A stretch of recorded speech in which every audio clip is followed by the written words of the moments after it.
What's going on, everybody? Welcome to another edition of Heavy Live with Scoop B. I am Brandon Scoop B Robinson, senior writer at heavy.com. We are live via Periscope, via my Twitter account at Scoop B, as well as through heavy.com's YouTube channel. Special guests in the flesh, we have Cherie DeVille. What's going on, man? Hello. Not much right now, just chilling at home. How is that? You know what? It's pretty good. I know everyone can have a million complaints about the state of how we are, but I'm just blessed to have a roof and have a job and be sustaining and happy. So, yeah, I think I'm doing pretty good. Tell me something. I look at just COVID, self-reflection, and more. And I'm curious to know from your line of work, you are an adult film star. How does this pandemic affect people in your industry mentally? Well, I mean, a lot of us have an opportunity to sell our stuff online, which is great. But mentally, at least for me, I'm a hugely social person. I'm a major extrovert. So my days on set with my friends and, the videographers and the camera people and the directors and the talent that I've grown to know over the past 10 years, having that all pulled away has been sad emotionally. It's like not being able to see a huge friend group anymore.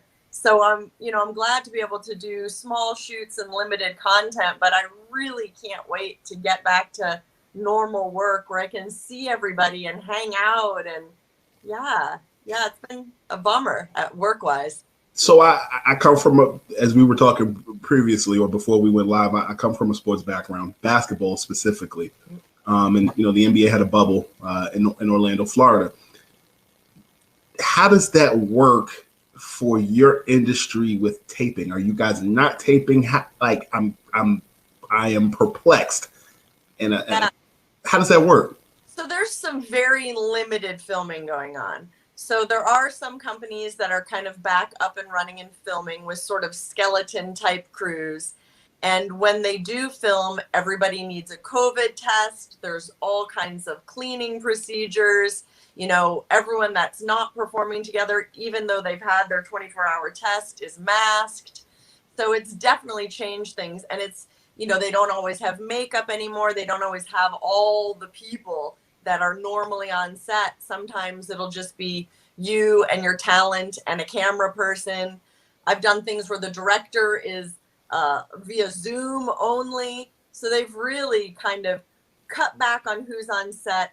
And even if you are on set, they've changed the cleaning and COVID procedures pretty drastically. I think most companies are doing 24. Some are doing 48-hour testing, but that's kind of the way we're doing it now. But I would imagine that with the industry that you're in and the close contact, like there's no social distance in porn.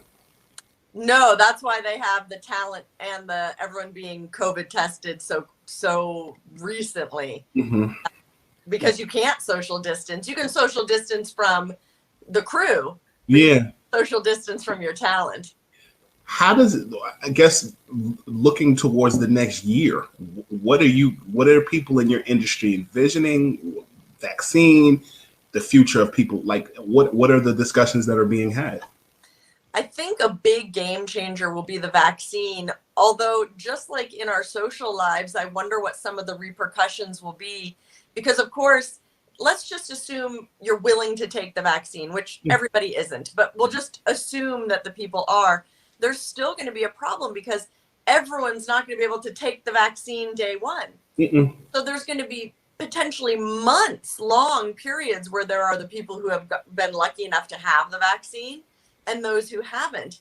And I don't know if some companies are going to say, okay, we're only working with vaccinated performers, or we're only allowing vaccinated people on set. And then what will that mean for the finances of those who just haven't been fortunate enough or have had access to the vaccine, or those who are choosing not to be vaccinated for a wide variety of reasons? I'm not sure what the final plan will be, but those are the things that I'm concerned about. What if for some reason I can't get the vaccine for 3 months? Will I be out of work for 3 months in terms of filming for other people? It's going to be tough, but not just an adult. You know, I wonder if unvaccinated people will be allowed to, you know, sort of re-enter society once it's available. I think it's going to be a complicated year even after the vaccine drops, unless for some reason they're able to produce it in quantities that they're not really anticipating right now.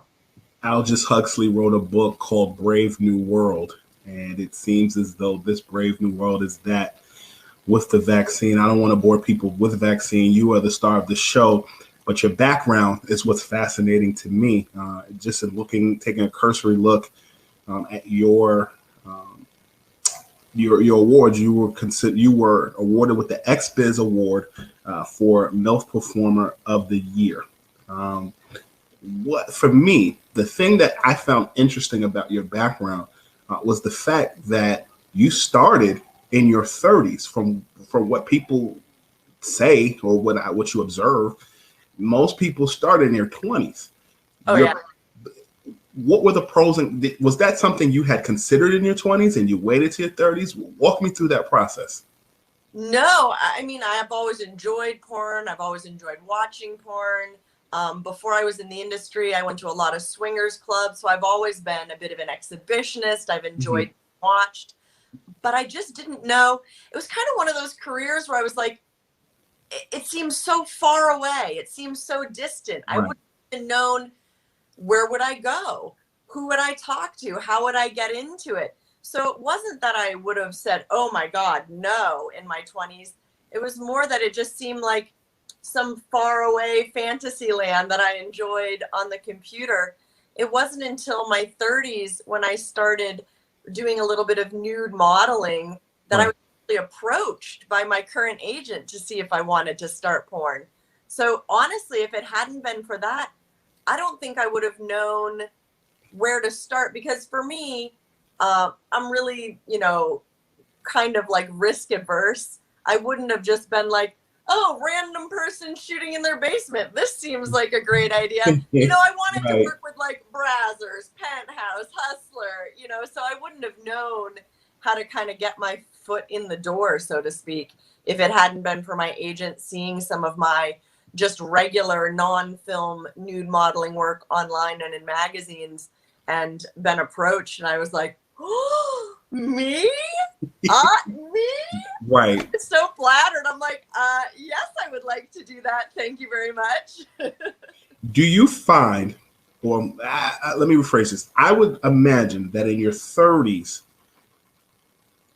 being mature mentally and just seeing the world would give you an advantage in the business of negotiating versus someone that are in their 20s. You shake your head, yes. What are some of the other pros and cons in that situation? I'd say, at least for me, with my personality type, thinking of who I was when I was 18 years old, for example, when you would be allowed to enter the industry, and who I am now at 42, I think there's a lot of things that age has brought me that have really translated well into my success in the business, from very simple things like being really on top of my finances, having all of that set, understanding taxes, understanding my physical boundaries. What do I like? What do I not like? What am I willing to do? Just being comfortable enough in my own shoes to say no to certain things confidently and comfortably. Having been an independent businesswoman as a physical therapist before porn. So just having all of that basically life experience, not even pornographic experience, but basic life experience under my belt, I think really set me up to avoid some of the pitfalls a lot of younger people face, which are, potentially choosing a bad agent, being taken advantage of, not thoroughly reading contracts, not setting themselves up appropriately financially for what is, like athletes, in your line of work, a relatively short career. You might, as an athlete or pornographer, make a lot of money while you're working, but like an athlete, your body can't do this forever. And especially for women, it's an aesthetic art. And as we age, we tend to age out of that genre of, you know, being people wanting to watch you fuck. So, you know, we have to kind of like, you know, make hay while we can and all those old adages, and save our money like an athlete would, because Right. but you might work 10 amazingly lucrative years, but I hope to live into my 90s and be comfortable. So you have to account for that. You can't have a lifestyle that lives up to your short-term income. So just knowing that and being an adult and understanding life helped. Right. Cherie, when I look at, I like that you bridge the gap between your profession and my profession, specifically because I think where our industries mesh is kind of where you mentioned. I think if this career in adult film doesn't work out for you, I think maybe being an anchor would, because you segue perfectly into your prior career, which was as a physical therapist. How did your career as a physical therapist help you in the process of just, I guess the word would be preserving your body or perkiness, or just overall good health and aesthetics in the profession that you're in now? Yeah. So most physical therapists like myself are pretty health conscious. You know, we feel like, you know, our bodies are the one thing that we have. You got to keep them healthy, strong. So that's definitely one thing that helped me. But I think as a physical therapist, I'm just really comfortable with the human body. You know, with my patients, I'm comfortable with nudity. I'm comfortable with touching. I'm comfortable with intimacy. None of that has any shame to me. None of it has any, you know, oh, I wouldn't want to do that. So I think just being super comfortable with other strangers in a very intimate way segues really well into porn. Do you still do physical therapy, or did you walk away from that and so you do both? But I do therapy very, very limited, just enough to maintain my license, because like I did say, you can't do porn forever. So if for some reason, you know, I wasn't able to completely retire on my porn income, and I might need, you know, to segue back into that later in life. I would imagine that you have to be very particular with the type of clientele that you service, because you might be working with fans who might have an agenda. Is that a fair assessment? Yeah, it hasn't come up yet, but I've placed myself before porn. I did sports and spine physical therapy. Okay. So that has a lot of, you know, younger people that have sometimes relatively minor problems. Since I started porn, I've been doing home health. And to qualify to get your insurance to pay for home health, you have to be so, you know, ill or have so many physical problems that you actually can't leave the home. So if you're seeing me for home health physical therapy, the last thing you give a shit about is what I've been doing. Like, you've had a spinal cord injury, you can't walk, you've had major surgery, you've had a bad stroke, you know, you're very elderly. You're not the population, you know, you've got real shit going on. You're not going to be like, so. You know? Wait, do that again. That was hilarious. That was my come on. That was pretty bad. Yeah, I wouldn't do well in a bar environment. So you may have answered that, but I want to simplify it. What is your vetting process for like clientele and who you service? Is it more who you know? Is it people in your industry? Is it like how do you vet that? I don't. I've just been really lucky so far. But if I did find somebody that was being inappropriate, just like people before porn were occasionally inappropriate, I would refer them to a colleague. I like it. Yeah. Your background in physical therapy, I find it fascinating. I tore my ACL in a pickup basketball game some years ago. That basically had me sitting for like a year recovery. You know, I did like did you do the repair? Yeah, they did for me, I find it very uncomfortable that they would look into your hamstring or another part of your body and replace it.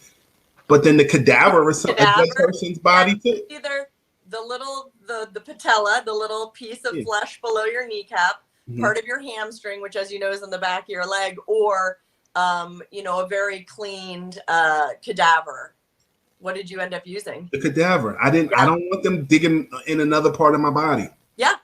That would be the choice I would make as well. Yeah. But everyone's comfort level is different. And for me, as a relatively petite woman, I think even the doctors would push me in that direction because I don't have as robust, a tendon as like a larger man would have to take from. How tall are you? 5'3". Yeah, your swag seems taller.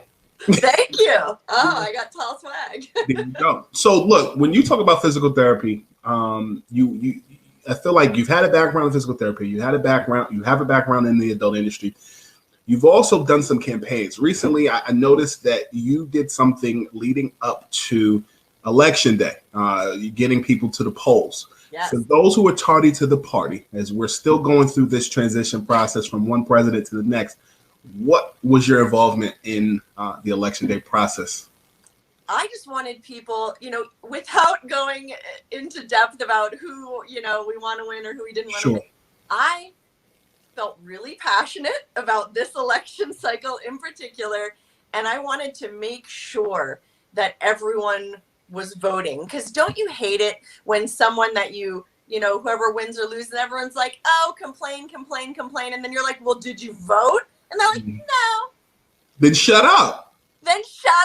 Yeah, so I wanted to make sure, and my God, the turnout this past election season was really inspiring. And that's what I like. I want to see Americans getting out there. I want whoever wins to be who the people, all of the people, wanted to win. So yeah, I was pretty pleased, and yeah, I just wanted to use my platforms to advocate voting and to help get the resources out to anybody who wasn't able to find them for their states, especially with the COVID, did you get your mail-in ballot? How do you get a mail-in ballot? How do you turn in your mail-in ballot? Just to kind of get those resources out to people. Do you remember the first time you voted?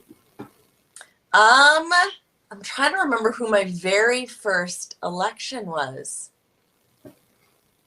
My God, one of the Bushes won that one. I can't remember who his running mate was, though. It was a long freaking time ago. Yeah. Yeah, I remember the first time I voted, ironically, is when the Bush was running. It was the 2004 election. It was Bush and Kerry. There you go. Thank you. I'm like, who the heck ran against Bush back then? So were you talking about George W. or Herbert Walker? Well, I was, let's see. If I'm 42 now, I'm trying to count back to when I turned 18 because I voted like immediately as soon as I was legally allowed to. Gotcha. Yeah. Gotcha. No, that's a fair assessment. Tell me something. What is something that during COVID you learned about yourself? That I really need people. I thought it would be okay to take a bit of a break, but it turned out I get a lot of just inner life from communicating. And I don't know if it's my generation or my age, but I felt like a lot of my younger friends and colleagues fared a lot better with their by being satiated with online communications, by being satiated with Zoom and texting and phone calls and all these other things that I'm glad exist. But it turns out that I'm not particularly well fed socially from these online meetings. I don't know if it's a personality thing or a generational thing, but I just can't wait to just get my hands on people. I just want to like hug my friends and like go dancing and touch people and just look and feel their energy. It's just so nurturing and amazing to me. So that's the main thing I think I really found out about myself is that I'm a lot more social and in-person social than I thought I was. I grew up in the Black Baptist church, and it's crazy because for me, 2020 was such a busy year from the gate. And it was a carryover from 2019. And I took a vacation in January before all this craziness started. I played in a celebrity basketball game in January, and then in February, I went to All-Star Weekend in Chicago, and then stuff shut down. While I was kind of home, I realized I had been wanting to go to church since the beginning of the year, and I just had been so busy. My home church wasn't able to go. And when you use the word fed, to me, that stood out because that's what church is. It's communion. It's like church is a building, but the fellowship with people is the actual process of it. And what I find is with Zooms and with, StreamYard, which we're on now, and Instagram Lives, that's cool. That supplements it. But there's nothing like we as humans need interaction like plants need water. That's our water. Yeah. And it just isn't the same to me. Mm-hmm. And the only big group activity I did very regularly was swing dancing. I just miss every part of it, the different partners and feeling the music and moving my body, and just probably like being in church, there's just an energy in the room. It's just, even if I weren't doing anything, just feeling that energy is so beautiful. Tell me something. You talked about music. What's on your playlist currently? I've been doing a lot of Christmas music because it's the holiday season, of course, but I like old stuff. I like 40s, 50s, 60s. I listen to a lot of, old crooners, Ella, Etta James, all the old, even like, I like old blues, Snooks Eagland. I just love older jazz with a strong passion. Charlie Parker, Dizzy Gillespie. Yes, sold. What is something, like I asked you about, like kind of something you realize about yourself. What is that one or two things that are your passion projects that you said you'll get to it, that you're finally getting to it or got to it? Organizing all my content and organizing it on certain hard drives, backing everything up, making sure like I got every month categorized. I feel like my organizational level, I've always loved organizing. I'm a bit, like that. But over quarantine, I've really crushed it with just like digging everything out and finally having time to put the days into it that it needed. I had Lisa Ann on the Heavy Live with Scoopy show about a month and a half, 2 months ago. And I asked her this question. She transitioned into sports radio, specifically as it relates to Sirius XM. She transitioned from one world to another. And my question for her, and I'm going to remix it with you, was, has it ever happened or occurred to you that a dad and his son have recognized you at the same time? Where's the craziest place that you have been recognized, either individually or with a father and a son? Gosh, from Disney World to that big Red Sox game in London, but Red Sox versus Yankees, the airport all the time, restaurants. Oh gosh, I feel like you name it. Are you a sports fan though? I do watch a little bit of baseball, but that's about it. Yeah. Who's your squad? Who do you like? Red Sox. New England squad. My family had a house on the Cape Cape Cod, Massachusetts when I was growing up. So yeah, New England squad. I have a lot of relatives that are into the Sox, a lot of Massachusetts clan into the whole, Red Sox nation situation. So I take family vacations to Martha's Vineyard, so I have a great respect for that area. Yes. I've been to the vineyard in day trips, but I've never spent serious time there. It's gorgeous. You mentioned that you are a New England sports fan, but specifically baseball. Were you sad to see, I'll take it an octave higher, were you sad to see Tom Brady leave the Patriots? You know what? I don't do a whole lot of football, but I know most of my relatives were crushed because he's like an icon there. You know what I mean? It's like, yeah. I feel like that was a really, really, really, really big moment for a lot of the fans. So, PlayStation or Xbox? I have everything. I have Switch, I have PlayStation, I have Xbox. I can't wait to get the new PlayStation whenever I can get my hands on it. I have them all. I have a GameCube. I have a Nintendo 64. Yeah, I have it all. And I use it all. Where did your interest in gaming first start? When Super Mario Brothers, well, my dad had an Atari and I played the Atari, fine. But when Super Mario Brothers hit and Nintendo was the thing when I was a kid, it blew my mind. I've been hooked ever since. Do you remember Duck Hunt? Of course. Yeah, I had the Duck Hunt controller. I had the power pad for the Olympics where you're like, yeah. The track meet. Yeah, yeah, and you're like, you could kind of cheat by doing like really small steps, like yeah. You talked about video games and you talked about Mario Brothers. Current gen, what are some of the games that we would catch you playing? Right now, I'm circling back and playing. It's a 2-year-old game called Fallout 76. Mm-hmm. I was a huge fan of the Fallout franchise, and then a bunch of my gamer friends told me that 76 was a massive disappointment. It's this, it's that. Right. I skipped it. And then a friend of mine in the industry was like, no, I actually really liked 76. And I'm like, really? Because like nobody else did. So I'm circling back on that. I'm also playing Assassin's Creed Odyssey.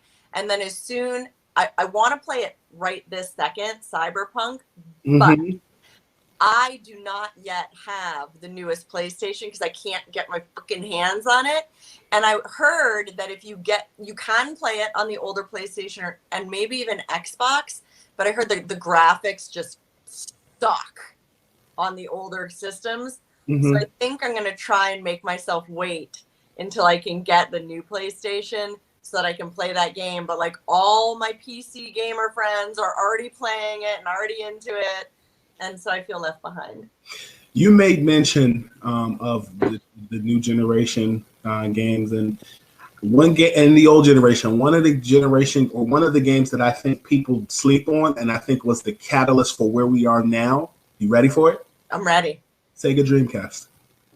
Really? Yeah. I had I missed a few years in there while I was in college and grad school, so I had a little bit of experience with PlayStation 1 only because a friend of mine had it. Like I had all the systems and then like nothing.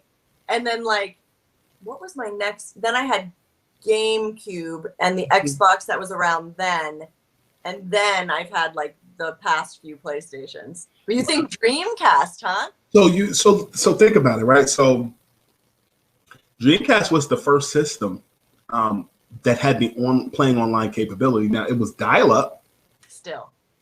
But what happened was people were able to bootleg the games because the CDs weren't encrypted.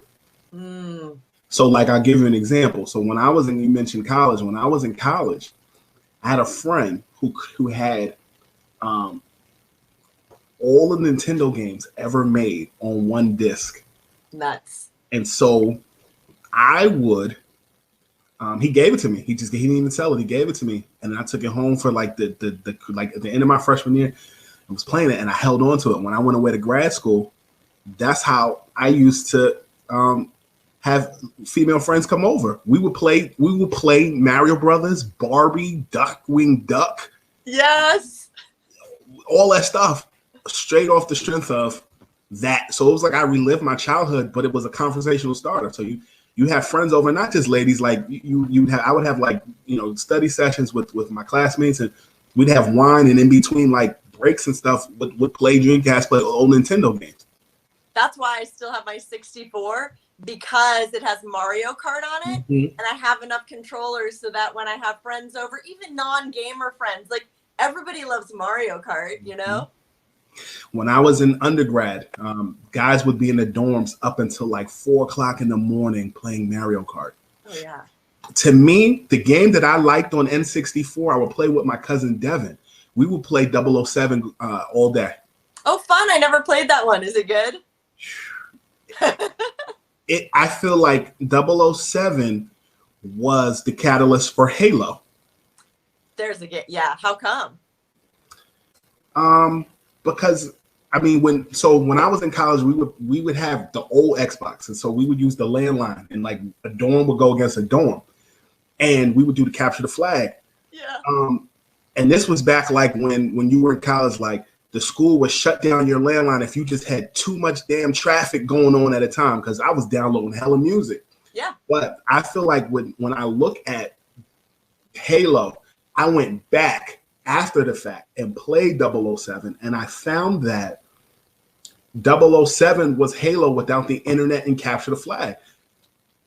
I bet the creator, I would be interested to know then if the creators of Halo were big fans, and I bet they were, of that 007 game. Yeah. For sure. You talked about PlayStation, and I'm curious to know from your perspective, or at Xbox, what the biggest difference. I'm not the biggest game in the world, but I can hang with you guys. The biggest difference is between the two systems. Well, in the beginning, now I feel like they're both pretty comparable, although PlayStation has an edge right now because they're the newest. But at the beginning, I really preferred Xbox because I thought it was more intuitive and user-friendly, like the interface.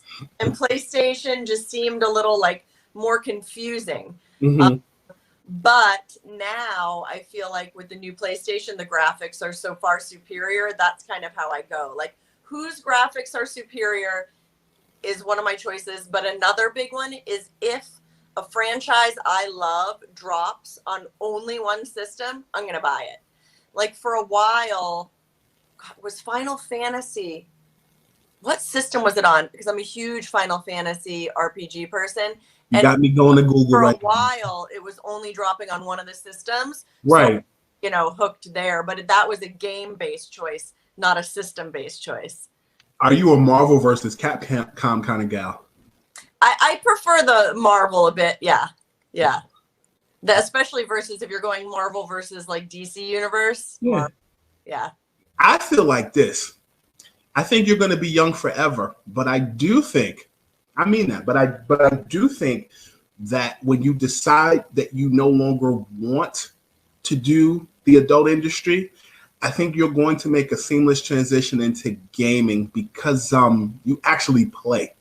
Love it. Love it. I would play a lot more if I had more time. This stupid business job situation is really getting in the way of my gaming. So how did your family react the first time that they found that? Well, I guess, how did you break the news to them? That you I told them before I started, just because, you're going to find out. Yeah. And that's what I tell all new girls. They're like, well, I haven't told anyone yet. I'm like, I don't know what your relationship is with your family, but we're close. That would be like a huge breach of like trust, if that makes sense. Like, oh, I did this huge thing and just forgot to tell you. Like, nah, you know what I mean?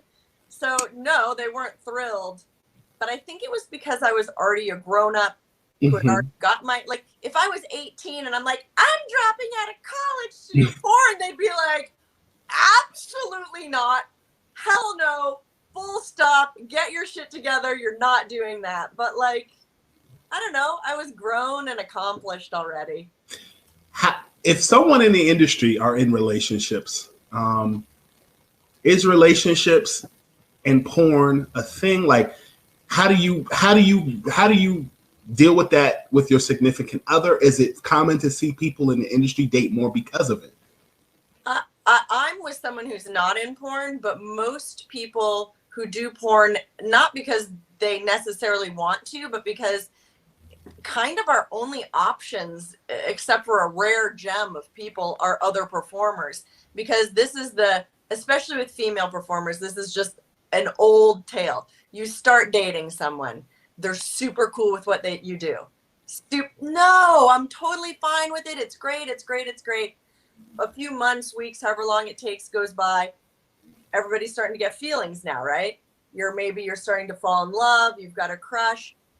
Then come the ultimatums. They usually start with, oh, maybe don't do this sex act. Don't do these people. Don't. And then it ends up with like, hey, can you quit your job for me? Every time. Yeah. Can you imagine if every time you dated someone, they're like, everything is really cool and I know we're a year in, but could you like quit your whole job?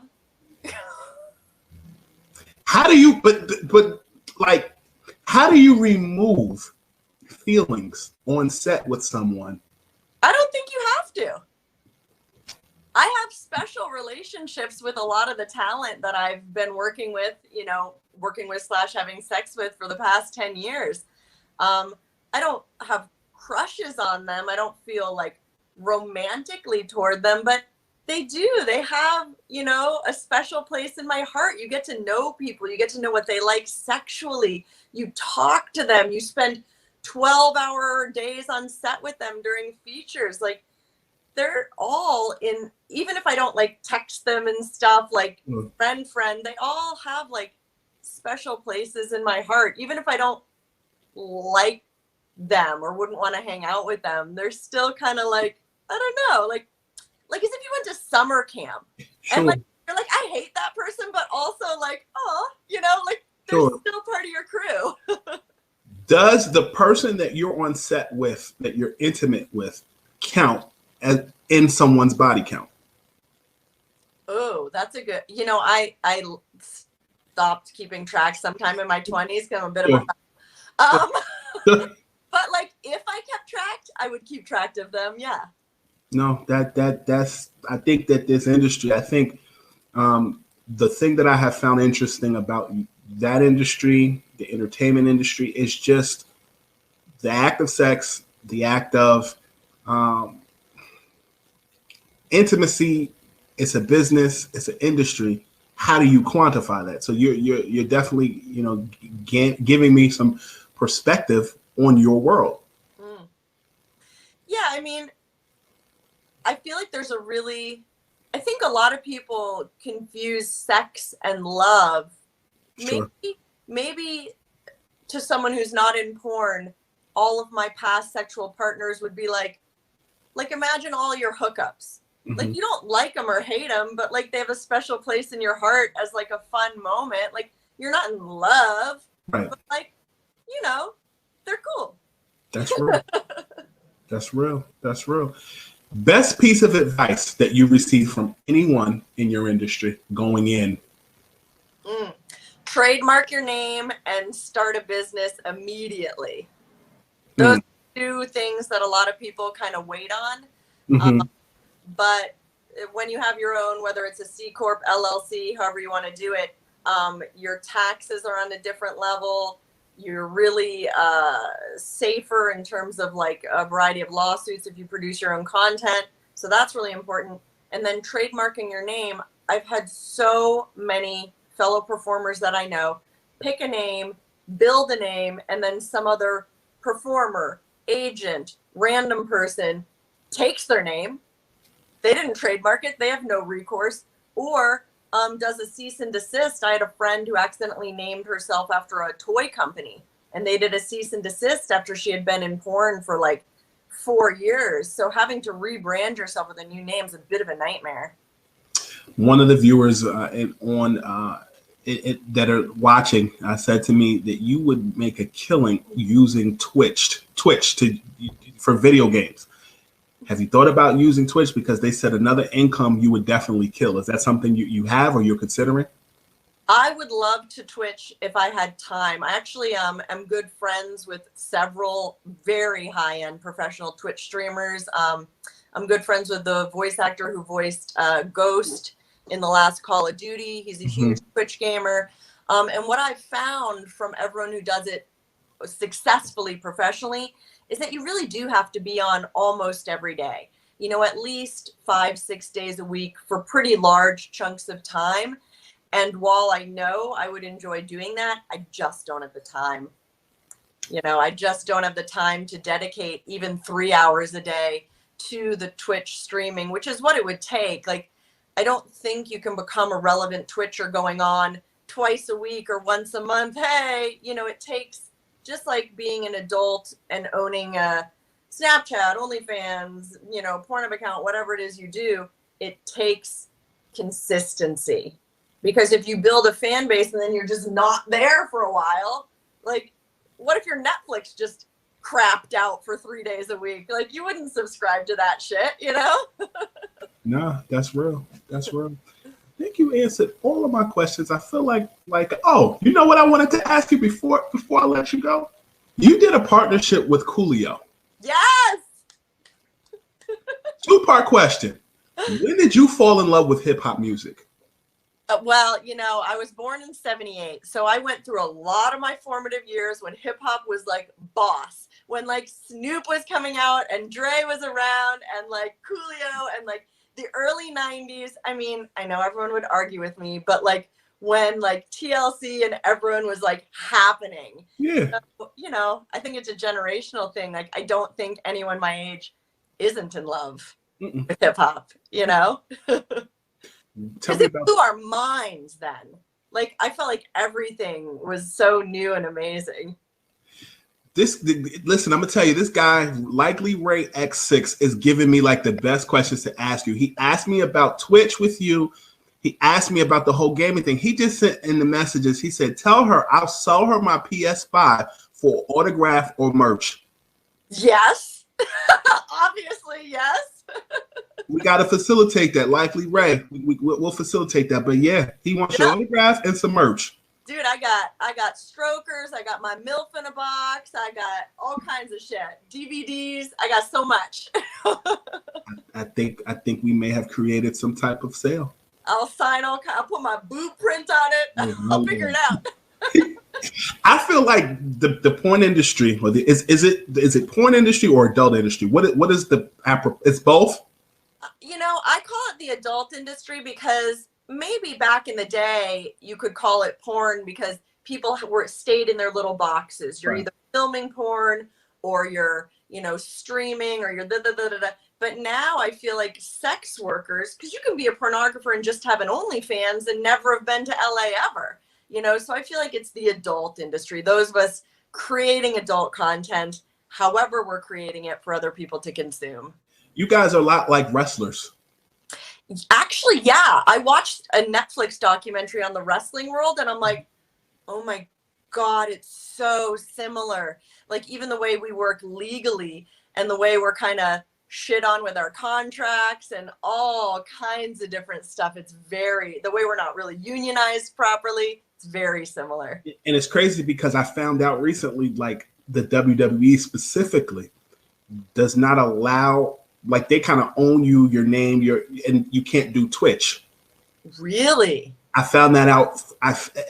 Correct me if I'm wrong. And someone that I spoke to, that's what they told me. It wouldn't surprise me at all.